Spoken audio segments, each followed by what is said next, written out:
Okay, guys, welcome back to Spilling the Tea, where we're getting spicy and spilling the hot goss on the courses we play. I'm Eva, still addicted to golf.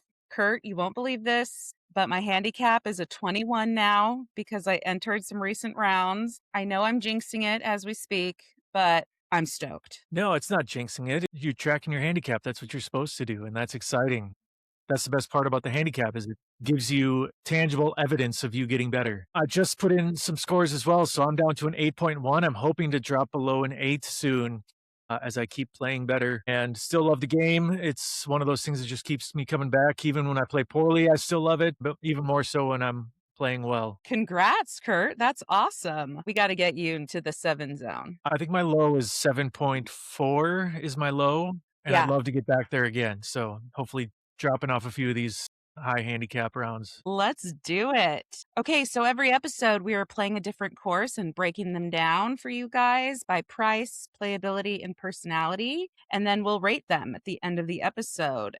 And this week we're talking about Glen Ivy in Corona. Kurt, when we started talking about this podcast, you had this on your top 10. So tell us why it made your top 10 and like why it stood out for you and ended up being one of our first 5 we played. Yeah, I love this course. They maintain their fairways and their greens pretty well, but then it's desert golf. So you go outside the fairway and it is rattlesnake country and you're not going to retrieve your ball too often. And it's usually a bunch of sand, like hard rock or cactus and desert plants that are no fun to walk through. So need a lot of accuracy, but yeah, they keep it in good shape. Hole 1 is downhill par 5 with water along the green. There's a lot of water features. There's a waterfall as you're heading into hole 9.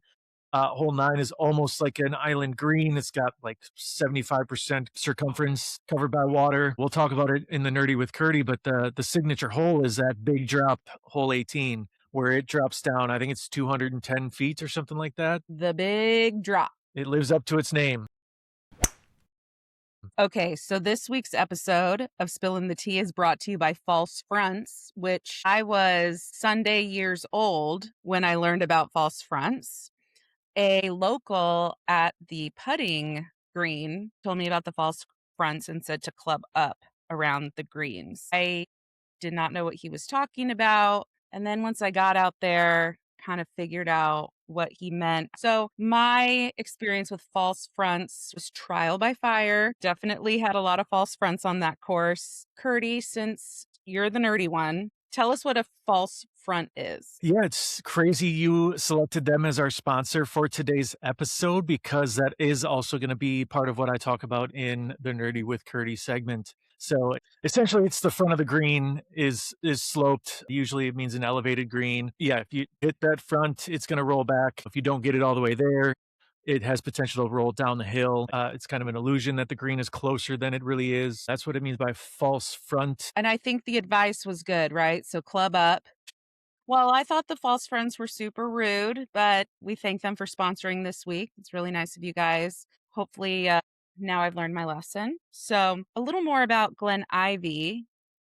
This is what Glen Ivy's website had to say about herself. She said, Glen Ivy Golf Club is one of Southern California's most unique golf courses and is designed to provide a memorable experience for all golfers. The course weaves through avocado groves and canyons of the Santa Ana Mountains, creating picturesque moments. Glen Ivy features generous landing areas, 4 teeing areas on each hole, and a memorable signature 18th hole with the 200-foot drop to the fairway.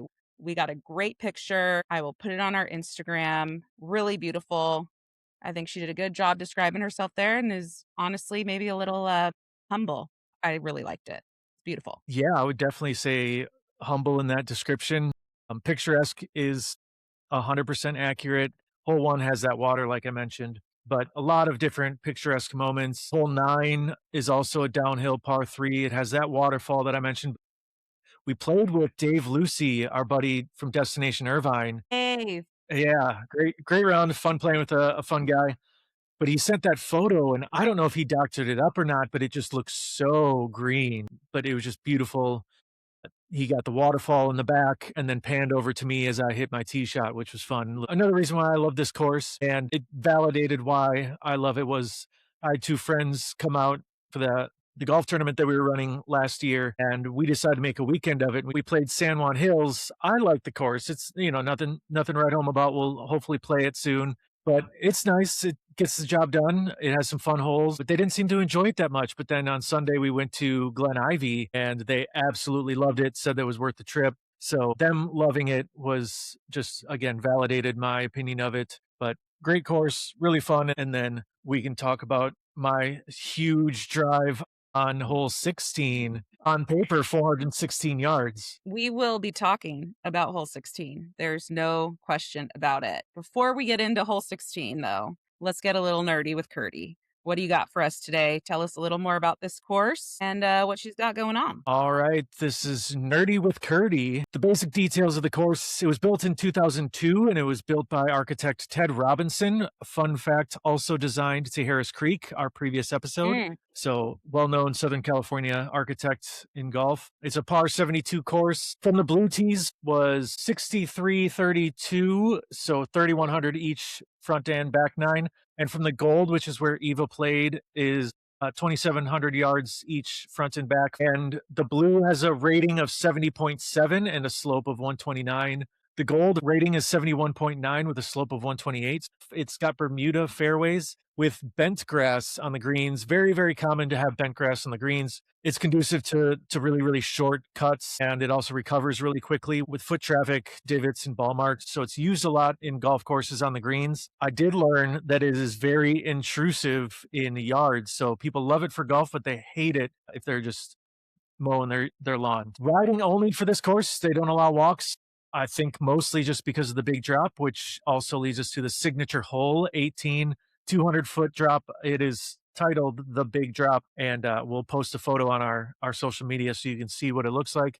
Recommend playing. But that takes us to what I wanted to get into, is all about slope. So you mentioned it, the false fronts, that has a lot to do with slope. It's up in the Temescal Valley. It's a lot of hills. When you pull in, you come up from the hill, you see the driving range, which was closed on our round, but you see the driving range well below you, and then everything just continues to go below you from there. And that's part of that big drop, is you make your way up on the last few holes and then come back down. But so many hills, and there's a few ways to talk about slope and how it affects the golf ball. The first is how it affects your lie. So there are essentially 4 different types of slope when affecting your lie, and that is the golf ball being above your feet when you're hitting, so it's in front of you, and the hill is upwards in front of you. That makes the ball above your feet, so you need to grip down on your club. You actually want to stand a little bit taller, kind of lean into the hill. Okay. And then because of that, it's going to also shallow out your swing a little bit. So it's naturally going to have a little bit of draw. And another way to look at it is, if you're looking at it from looking up to the green, if the hill slopes right to left, then the ball is going to most likely go right to left. And if it slopes left to right, it's probably going to go left to right.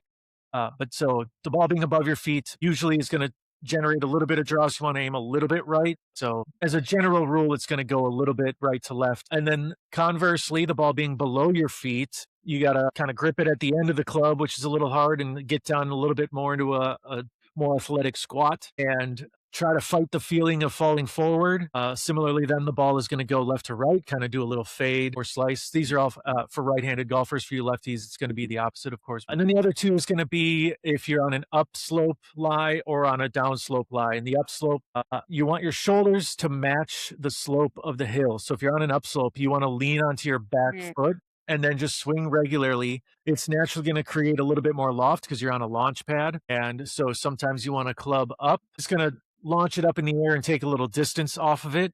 I'm clubbing up, one extra club to get to the green. And then on the downhill, you want to, again, tilt your shoulders to be with the slope, and you're going to be leaning onto your front foot in that case. It naturally is going to put the ball a little bit more center back of your stance. And so it's going to take some of the loft off. And so you want to club down. So if you're hitting an 8, you probably want to hit a 9 because it's going to take that loft off, and it's going to go a little further, and it's going to run out a little bit. So above your feet, lean into it. Below your feet, lean back. Up slope and down slope, you're leaning with the hill, is the short and sweet of it all. And that's just how the ball is lying. Then there is also slope, and this is where the false fronts come in, is if the pin or the green is above or below where you're currently standing. Our rangefinders now have slope, and for anyone watching the Internet Invitational this last year, it was the big controversy. Malosi was playing, and there's accusations that he was using slope. I personally think he was using Mm. slope. It shows him on camera, like messing with it. He denies it. He still denies it to this day. But a lot of people saying he was using slope and you're not supposed to because that gives you a more accurate reading. But I read an article on Birdie Lens. So birdielens.com talked about it and the science of it all. But basically, they said for every 15 feet of elevation, you're going to add 5 yards. And again, when you're using your rangefinder, you hear a lot of people say that they give two distances. You'll say it's 150 playing 155 or it's 150 playing 145. And that's as the crow flies and then with slope. And that's to your point, take that extra club because if you land on the front, and usually when it's an elevated green, that means that the front of it is usually sloping back towards you. So you want to get it at least to the green, otherwise it's going to roll back at you. So pros can't use that function, Correct. right? They're not allowed to. Wow. Yeah, they don't use any rangefinders. They've got their big book, and on it, you'll Right. see distances. So they'll mark like a tree or they'll mark a rock or something that they can look at and be like, oh, I know that that tree or that rock is 172 yards from the green. They know the pin placements. Each hole probably has like 4 or 5 pages on there of them calculating it out. That's why they're playing practice rounds before. They're trying to find their landing zones so they know their yardage coming in and their approach shots. They're Yeah. much more advanced than little old nerdy with Curdy. Yeah. It's just blowing my mind a little bit. They're taking all that into consideration, not even knowing the exact yardage. He is sort of in the hot seat right now with some infidelity and getting kicked out of the club that he's at. But Phil Mickelson, very, very knowledgeable golfer. But there's a little clip, maybe we'll share it in the show notes. He talks about how, if you're playing earlier in the morning, it's a little colder. The ball's not going to go as far, or it's going to go further because it's colder. When it's warmer, the ball travels a little further. If it's wet, if you get a little moisture between your ball and the club face, then it's going to add a little extra spin. The ball's not going to go as far. And if you're in the rough, he rattled off like 15 different things that you got to think about. So Birdie Lens, again, is they say the uphill makes the green seem like it's a tighter lie or like more like narrow landing zone, even if it's not, just the uphill nature of it. And then same with downhill, it makes it feel more open. So Mm-hmm. it makes it feel harder uphill and a little easier downhill. And I did agree with that. There is something mental about that. Yeah, very helpful. Thank you, Birdie Lens. Just wanted to mention the big Malosi scandal with the rangefinder and slope. When I was a kid, rangefinders weren't out yet, but most golf courses have the red markers. There's either red Right. stakes or a red circle in the middle of the fairway. And the red is 100, white is 150, blue is 200. And most courses still do have those out there. I think they're slowly getting rid of them just because everyone has a rangefinder or golf carts have GPS on them already. But when I was a kid, none of that stuff existed. So you get to the 150 marker and then you pace off how many steps you are away to kind of estimate your distance. And so you get used to walking like how far 1 yard is and make your stride 1 yard long. Wow. So Yeah. cool. That's crazy. Yeah. And then amateurs, I mean, weekend golfers, they're just having a good time. They're drinking. It's amazing that anyone scores in this game. That's where getting on the green as quickly as possible is going to lower your scores. The more of that knowledge you have will get you closer to the green on those approach shots. But a lot goes into it. It's a hard game. And I'm still working on this stuff. And I've been playing golf for 40 years. That's crazy, man. 40 years. Let's see how good I am in 40 years. Kind of boring reviews, I think, this week. I kind of wanted something a little more spicy, but here's what we've got. Twosome Voyage. That is the name that they used. Maybe they're golf influencers or something, but they gave it 5 stars. And they said Glen Ivy Golf Club offers a fun mountain style with plenty of elevation changes from a challenging uphill par 5 to a dramatic par 3 that plays across the hills, and the satisfying par 4 18th, where you can really let the driver rip from the top. Each hole keeps things interesting. The course itself was enjoyable, but the pace of play was on the slower side, which was disappointing. But they still gave it 5 stars. Yeah, I would agree. They talked about that uphill par five, difficult par threes on the back, no room for error. But yeah, I loved it. Pace of play was a little slow. I attribute it to those idiots that I saw in the clubhouse Mhm. before our round. There are a few groups in front of us, but I'm assuming that they were the cause of it. But it didn't feel slow. I think a lot of that was the beautiful views we had. So Yeah. That's true. There was a lot to take in between every hole. Even just the drives from hole to hole were beautiful. thank you, Twosome Voyage. If they're just a twosome, maybe we pair up with them.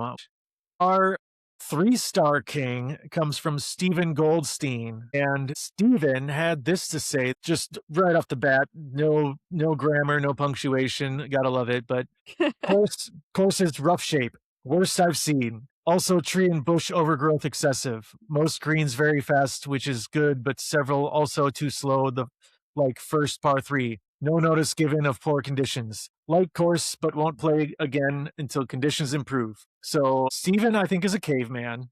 He says there, worst I've seen, like ever? Yeah, Or like at any course you've ever played? Or just at Glen Ivy? I thought the greens were nice. It's so hot; it's hard to keep those in good condition. And there's Yeah. a couple of them that they just have drainage problems, which I think they do a great job for what they're working with.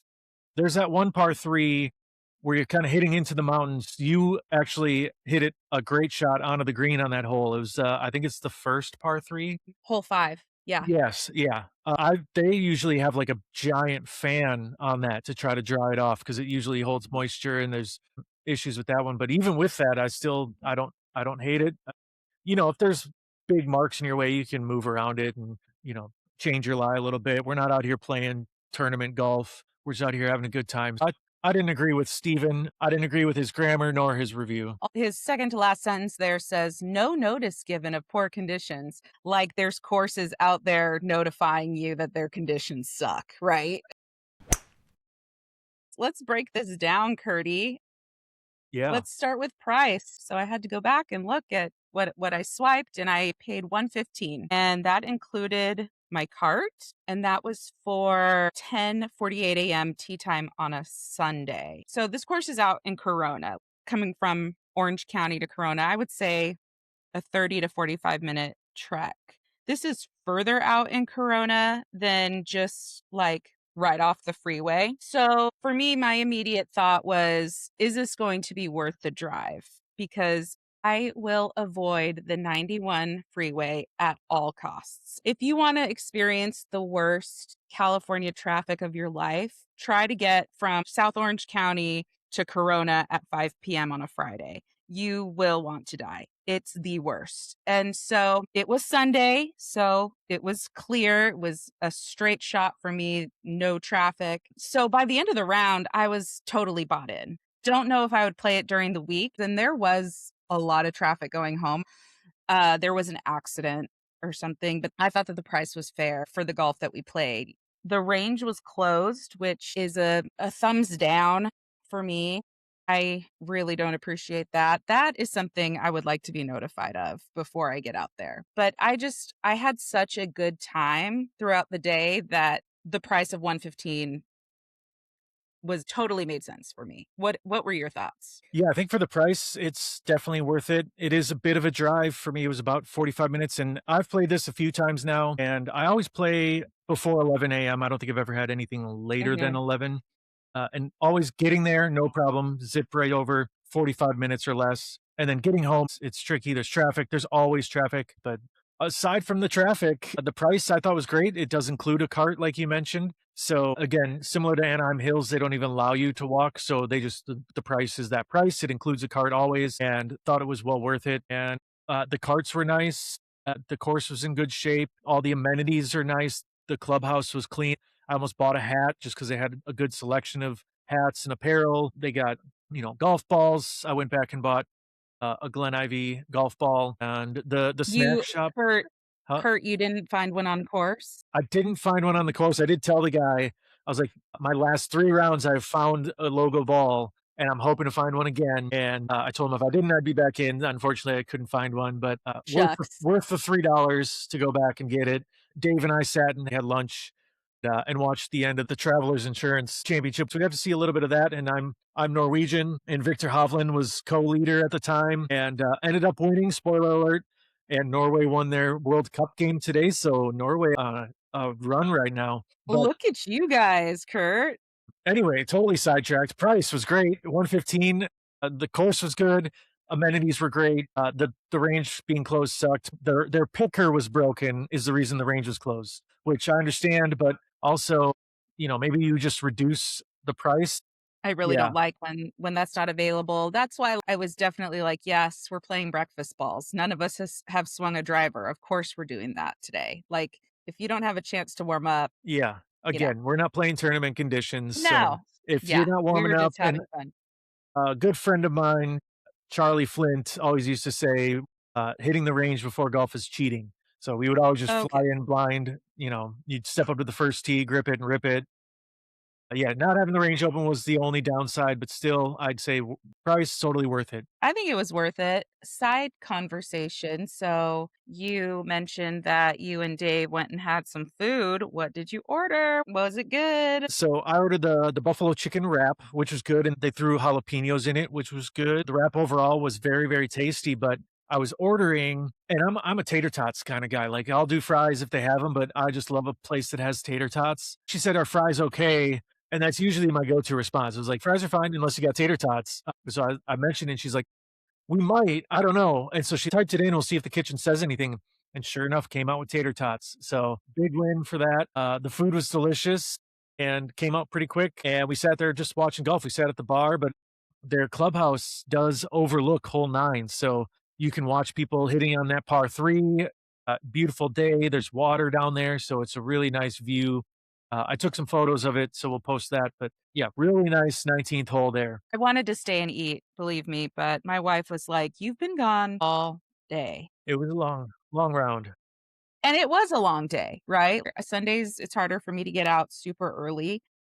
Because of other commitments. It was a long day. I'd say from 8 to 4. That's a work day, right? So, fair Yeah. enough, Claire. Okay, let's talk about the playability next. This course I thought had a lot of good stuff going for her. I loved the elevation changes. I loved the hills. I loved the waterfalls. There were like 5 of them. It was just beautiful. It was such a fun course. I think what I liked about it the most is that it's so different than what you're going to get in Orange County. And I really enjoyed that. The front nine was pretty good for me. I had a good front nine. I bogeyed every hole except hole 5 where I got a par. So I was playing bogey golf. And then the back nine for me was a little more difficult. But the payoff of the back nine is slowly elevating us up this hill until we got to the top. Every hole, you're just going a little higher into the hills, and then you finally reach the peak. And hole 18 speaks for itself. It's so worth it. It was so beautiful. So I ended up scoring a 93. Didn't have any blow up holes, no snowmans. The only like maybe little criticism here was pace of play. We were waiting on every hole, but you guys are such good friends and we're such a good time. Like, I didn't mind. Playing with someone you know always makes it a better round. You're not playing with strangers. And then we didn't get a fourth, but they didn't put any stranger with us. So it was just us three, Right. which was great because we didn't have to do any small talk with a stranger or any of that awkwardness or get paired up with someone like a Tommy. But it also does affect pace of play because we're going to finish the hole a little faster than a foursome would. Right. So when we get up to the tee box, we're usually getting to that tee box faster than that group in front of us is getting out of our way. So sometimes waiting on them, but a lot of times the group behind us was not anywhere near us, so we could take our time. It just didn't feel as slow as it was. When I looked at how long it took us to play, I was shocked because it didn't Yeah, feel like it me was that too. long. When you have a good group, it makes all the difference. Yep. Yeah. So playability for me, I agree with a lot of what you said.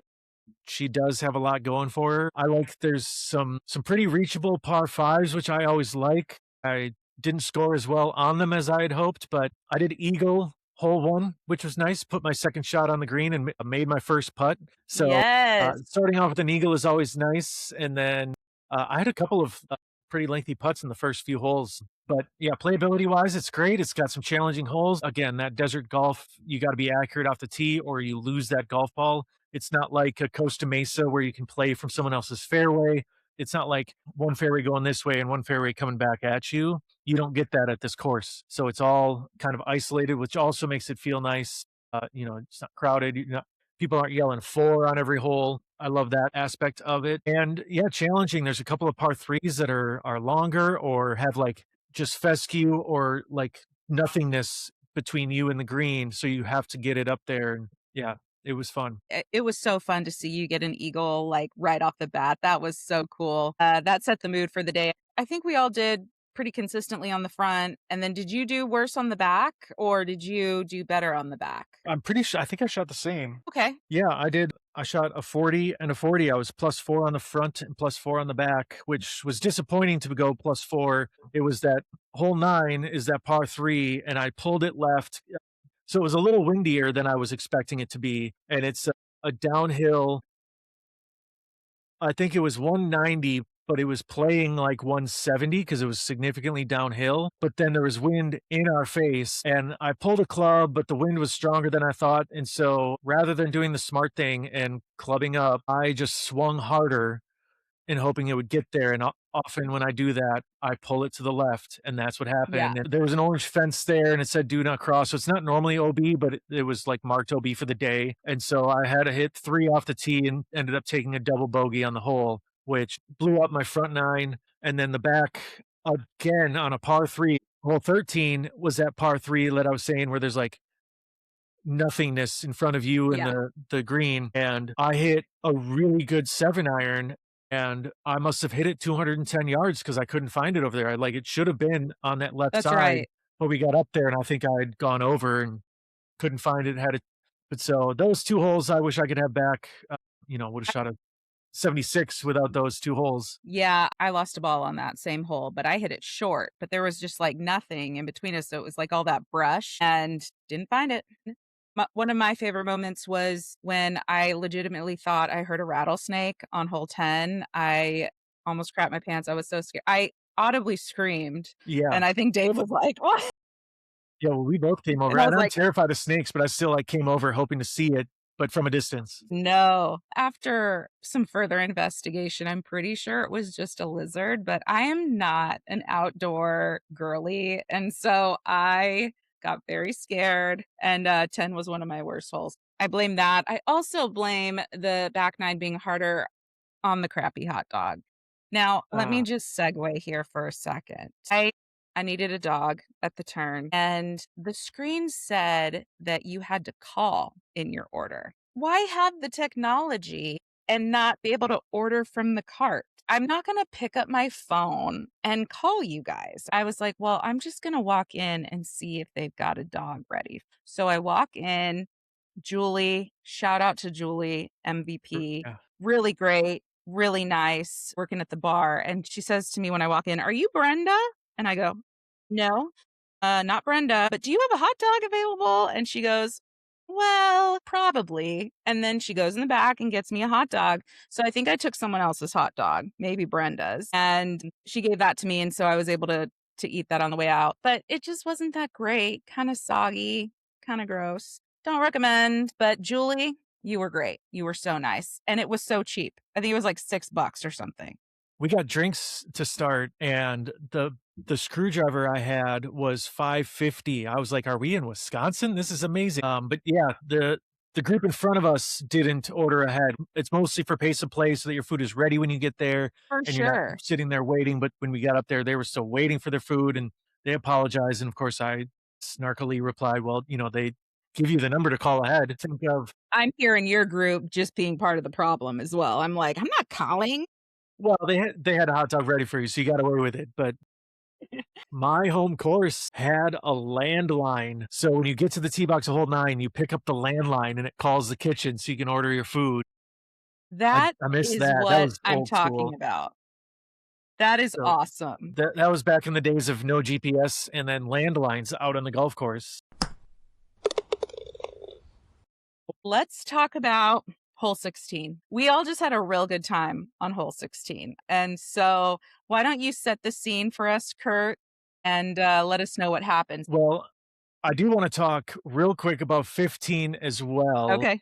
which is the hole leading up to it, but it's a shorter par four. And we got up Mhm. there, and the group was kind of clearing the green already. And so I was like, you know what? Screw it. I'm going to try to go for it. I got it up there. I just fell short of the bunkers. Again, false fronts. I didn't realize it was more uphill than I thought it was, but had a really good drive. So I was already feeling pretty good about my golf game heading into it because I drove it 290, just shy of the green, and had a nice shot off the tee box there.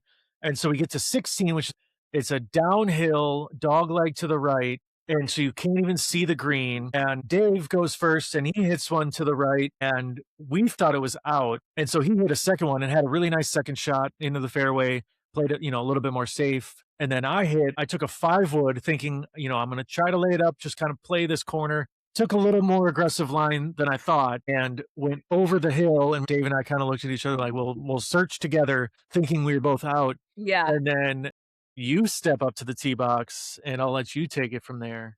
I was just trying to hit in the fairway, kind of where Dave had landed his second shot, the downhill elevation change. Man, my ball just took off and I couldn't see where I landed because it was kind of around that corner too. So I think we were all driving down there just kind of like, oh, what's going to happen? And then we got to our balls and shoot, I hit my longest drive ever, 261, which is insane, Yeah, insane. I'm that's usually great. around like 180, 190. So thank you so much, Elevation Change. That was really fun for me to pull up to that ball. I couldn't believe my eyes for a second. Yeah, so that hole on the scorecard is marked as 416 yards from the blue tees, and I hit a 5 wood. And when we pull up and the guys in the group in front of us are on the green and they're like pointing, we look down and my ball is there next to the green. Now, caveat to that is the yardage is running up the center of the fairway. So it runs up the center of the fairway and then turns. So it's like the distance out and then turning in. As the crow flies, the distance was probably only like 300,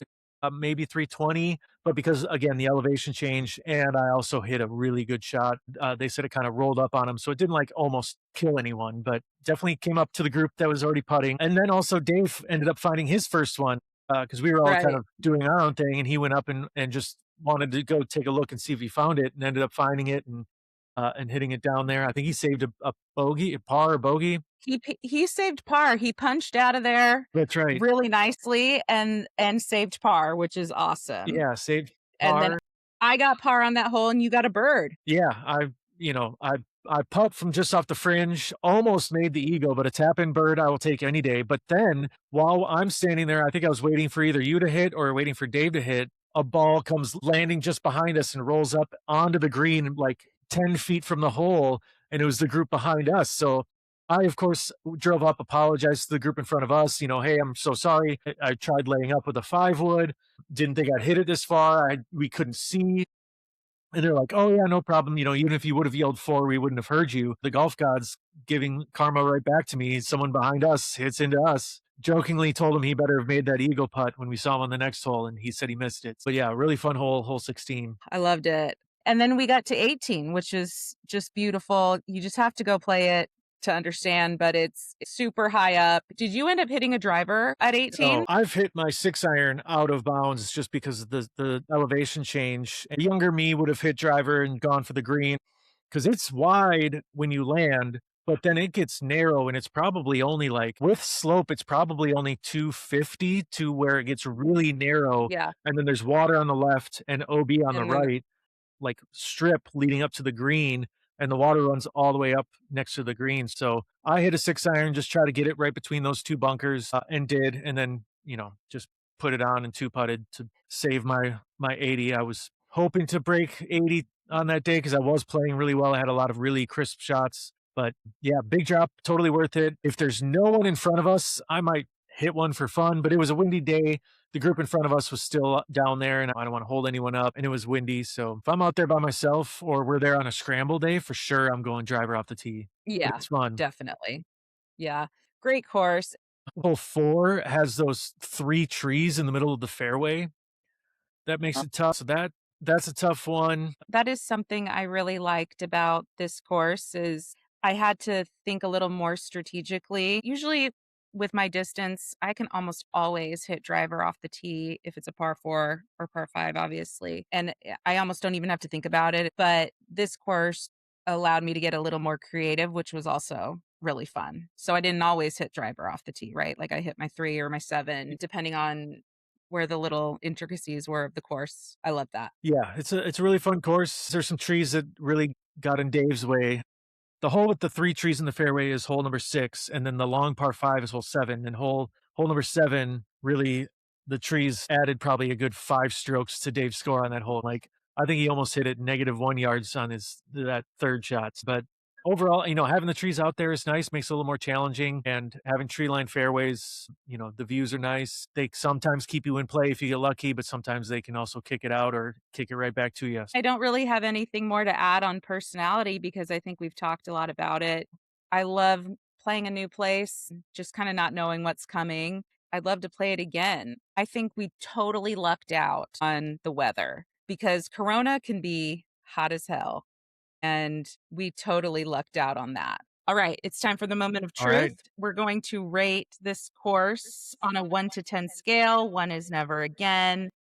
10 is put me on the membership wait list. Kurt, are you ready? I am ready. I've got my score. I'm excited to hear what you gave it. Okay. All right, I'll go first. I gave it a 7.5, which is That's high. That's up there. it's up there for me. I gave Black Gold a 7.7.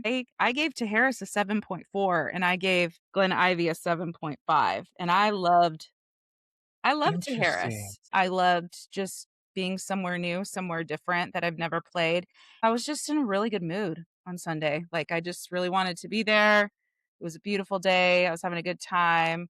I think it really is fun to play just with people you know and not have to do the small talk stuff too. So I'll give Dave the credit for beating out to Harris. Yeah, hopefully he's a listener. Dave, shout out. A fun round playing with you. Hope to Shout play out, with you Dave. again. I think having that camaraderie always makes it a better round. I think moving forward, we should always try to book a foursome and fill it with people we know versus, coming in blind. As we gain more listeners, if you want to play with us, let us know. You can come Yeah, out and be we'd a love guest to on our have you show. play with us.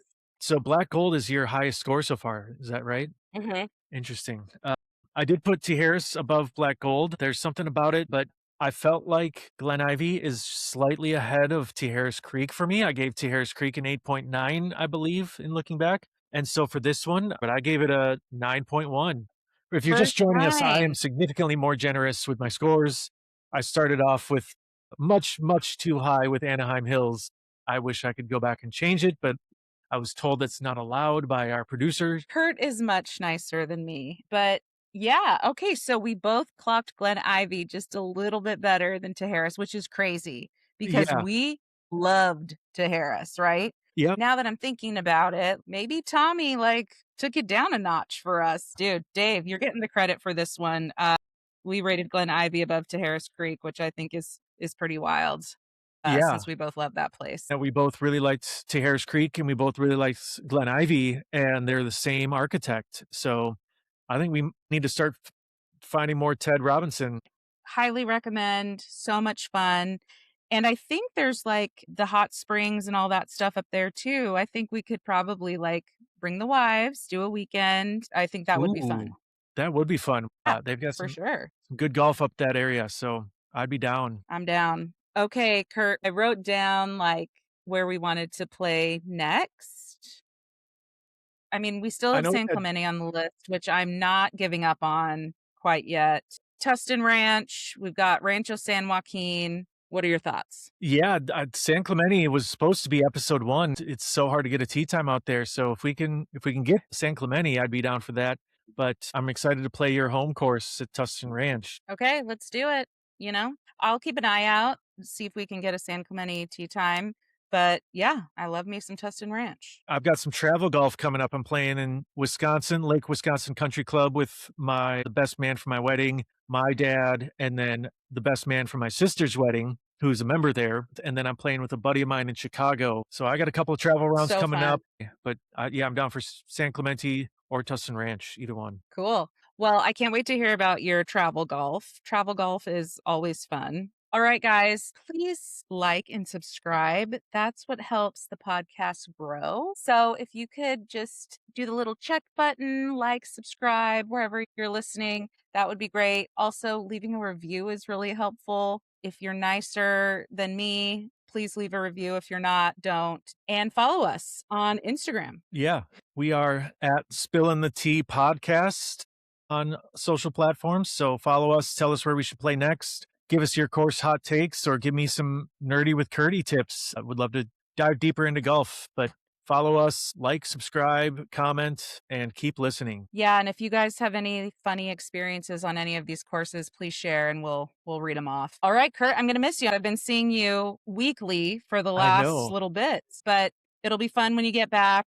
I love Yeah. midsummer golf when it's like super hot and I'm chugging Gatorades and chugging a Diet Coke and eating hot dogs. So, I'm ready for it. It'll be great. Yeah. It's fun. I love summer golf too. All right, man. All right. I'll see you later.